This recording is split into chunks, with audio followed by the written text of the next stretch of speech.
Studio Dalsingh सराय।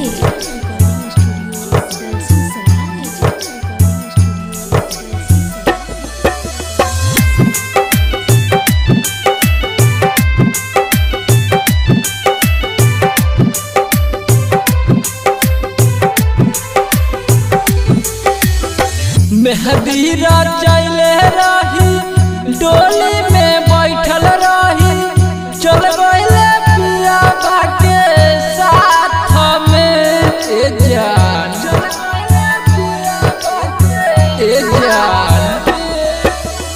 मेहदी रचैले रही डोली में बैठल रही, चल गइले पिया के साथ में।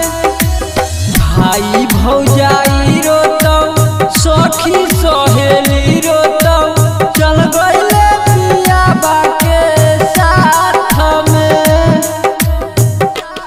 चल गइलो ससुराल हो, का गलती रहे हमरे जान हो।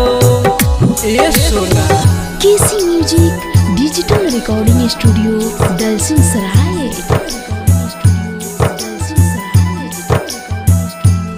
म्यूजिक डायरेक्टर चंदन बाबू।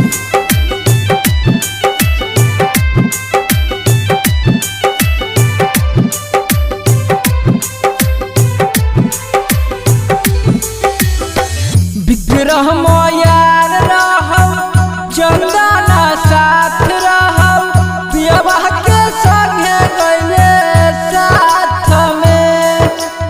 नहीं मान जान, नहीं मान जान। विग्रह यार रहौ चंदना साथ रहौ, पियवा के संगे गइले साथ में।